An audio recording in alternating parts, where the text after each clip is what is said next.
At nawa ay nakapagbigay po ng kalinawan ang ating panauhin ngayong gabi. At yan po ay susundan naman. Ibibigay na po natin mainit na mainit para po suportahan ang sinabi ni Miss Cathy Binag, walang iba. Kung hindi ang bideya ng bayan. Ay, guwapo. Asian. Jonathan. Maraming salamat. Ganun din, nakakatuwa, dumating si Cathy Binag. Handa na ba kayo? Tanong ko lang, Ito, seryosong tanong. Nakahanda na ba kayong magmarcha? Kayo na. Mahina. Nakahanda na ba kayong magmarcha? Patungo doon sa Palacio de Polvoron. Parang mahina Dito, handa na ba kayong magmarcha? Dito, handa na ba kayong magmarcha? Dito, handa na ba kayong magmarcha? Ayan. Alam nyo, mga kapatid, dahil dyan sa kahandaan ninyo na sumugod doon sa Palacio de Polvoron, ay nabalitaan natin na ito pa lang, si Bangag, ay magtatangkang mag-uwis. Magtatangka di umano na wakasan ang kanyang buhay. Magtatangka di umano na wakasan ang kanyang buhay. Papayag pa kayo wakasan niya ang kanyang buhay? Ang tagal. May nagsasabi rito, ang tagal. Ulitin ko, Papayag ba kayo na wakasan niya ang kanyang buhay? Ang tagal daw. Ayan. Ito, mga kapatid. Ang pakay po natin ngayong gabi. Ayan. Ang pakay po natin ngayong gabi ay tanggalin na siya bilang empleyado ng Republika ng Pilipinas. Diba? Dahil ayaw na natin sa magnanakaw na Pangulo. Ayaw na natin sa pangak na Pangulo. At ayaw na rin natin sa sinungaling na Pangulo. Kaya ano po ang dapat natin gawin ngayon? Sugurin na yan. Dapat ba? Sugurin na yan. Sugurin na yan. Sugurin na yan. Sugurin na yan.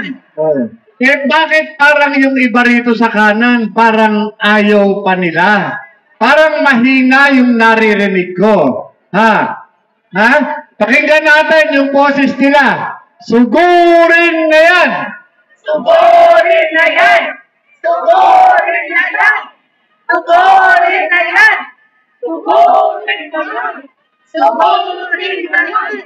Sugurin na yan. Sugurin na yan. Ngayon, Sugurin na. Mga kapatid, ano pa ang iniintay ninyo? Ready na ba kayo? Ready na ba kayo talaga? Tara, tingnan natin ngayon. Wala naman ready, tapos uuwi.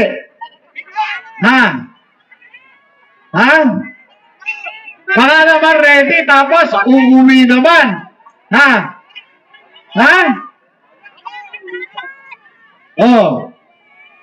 Antayin pa natin yung ibang mga kasama natin. At antayin pa natin yung mga kasama nating paparating.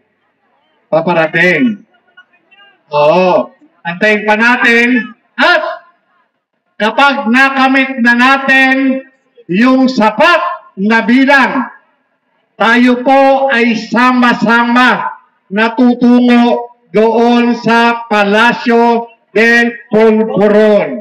Hayag ba kayo? Ha? Hayag ba kayo? Ngayon, kung gusto ninyong ngayon, ha? Na tumungo na, itaas ang kamay at sumigaw na malakas. Ha? Kaya, para na. Ha? Yan. Kaya, alam nyo, sinasabi ng mga kasama natin dito at damang-dama natin yung mga galit sa puso nila. Kapag hindi pa daw natin ginawa ngayon, kailan pa? Ha? Kapag raw hindi natin ginawa ngayon ang paglusob, ha? Ang sapiritang pagpapababa dito sa bangag na ito ay wala na daw, ha? Wala na daw mangyayari. Yun po ang sabi. Kaya ang tanong po natin sa inyo ngayon, mga kapatid, ito bang ipinunta natin dito ay para sumugod? Ha? Magandang gabi po sa inyo, Sir Jojo. Ano po ang inyong pakiramdam na biglang dumating si Miss Cathy Binag na nag-akusa rin ho at asang sinabi na inalok siya ni First Lady ng Polvoron na yun din ang ipinaglalaban niyo po sa Pilipinas? Unang-una, na-starstruck nga ako nung makita ko siya. At yun, nakakatuwa. At ito yung nagpapatunay na lumalakas yung ating ginagawang pagkilos. Napakalaking bagay yung ginawa niyang dalo dito sa rally na ito. At ito yung isa sa mga nagbibigay ng pag-asa, nagbibigay ng lakas ng loob sa sambayan ng Pilipino na lahat tayo magkaisa, lumabas tayo. Ito yung simbolo ng kababaihan na lumalaban para sa katotohanan, para sa kapakanan ng pamilyang Pilipino. Yung kanina sa talumpati mo, sinabi niyo po sa lahat ng mga nanonood na handa na ba na lumusog sa Malacanang. Seryoso po ba yung inyong panawagan na yun? Oo, at itong mga katanungan natin sa mga nandito, sa Liwasang Bonifacio, kaya nga tinatanong ko sila, kinakalapa ko yung mga damdamin ng mga nandito ngayon kung handa na ba sila na sumama at sumugod doon sa Palasyo de Polvoron. Yun po yung at nakita natin yung positive response ng taong bayan. Kaya nga lang po at tayo po ay sinabihan ng ating mga kasama dahil gawa ng may mga inaantay pa tayo na iba pang darating. At masarap sa pakiramdam na magkaroon ng katuparan yung gagawin nating paglusob o pagsugod upang tanggalin natin sa trabaho itong ating empleyado na si Bongbong Marcos. Bagamat ganun ang ating layunin, inaantay natin pa yung mga kasama natin na maisa katuparan ito.